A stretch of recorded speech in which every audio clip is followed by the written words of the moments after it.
on Monday. It is. And Savannah is here from the Arizona Science Center talking about fun and simple ways to celebrate. Yes, yeah. So Earth is amazing, and specifically all month long at the Science Center, we've been talking about plants. Okay.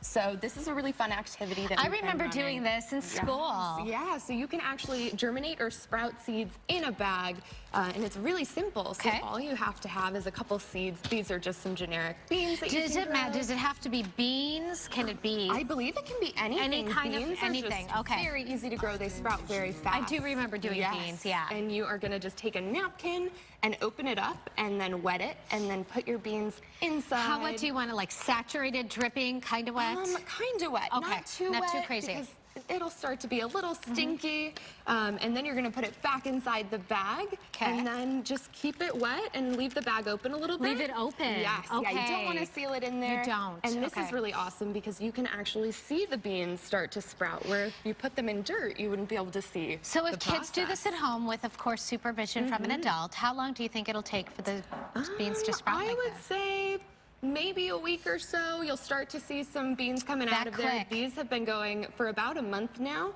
and once they're this big, you can actually replant them in a different container. So what's the science behind this? How is it that they can actually grow in a paper towel? Yeah, so they just need moisture. So if we put them in the dirt, we have to make sure that the dirt is wet so that the bean will start to sprout. But then once they're this big, they do need a little bit of nutrients. Ours have been running off of tap water. Yeah, which so has at this point is when you need to transplant them into some soil. Fantastic. That's a super fun one. Yeah, and so this next activity we've been doing with our weekend lab, and it's really awesome because you can start to do it once your flowers look a little bit sad, and you can get a new purpose with them. So we're not really wasting our beautiful flowers. No, we're learning from them. So we have been dissecting our flowers. These are Peruvian lilies.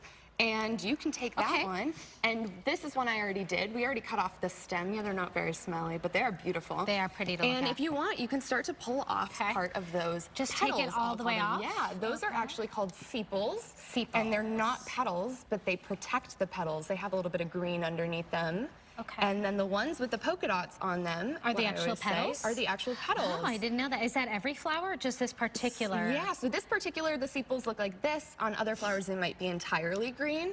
But the petals, you'll normally notice because those are brightly colored or they have patterns on them that attract pollinators like bees.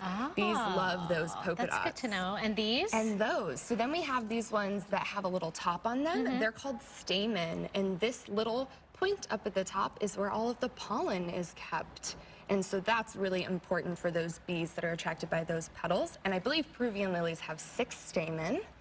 And then they also have this one in the middle that has 3 points on it. Yep. And that is the stigma, and that is the receptacle for the pollen that will actually go down in here. And there's ovules, which when the pollen gets in there, they will turn into seeds. Oh, that's so neat. So this is why when we see those bees hovering, buzzing above the plants, that they're right there in this area, because that's what they need. Yeah, so they are usually going in for nectar or something like that, and then as a byproduct, they're rubbing off some pollen in the stigma right there. So we have about 30 seconds left. Yeah, so this is just something we've been doing all month long, every Saturday and Sunday, twice a day. We have a weekend lab, and guests can come on down and dissect their own flower and actually get to take the parts home with them. Oh, cool. And you guys are open tomorrow on Easter Sunday, so we are. Families are looking for something fun and different to do to celebrate the holiday. Yes. You guys are located where? We are right in downtown Phoenix, and we open at 10 tomorrow. So definitely come down and Thank you. So much fun. We'll be right back.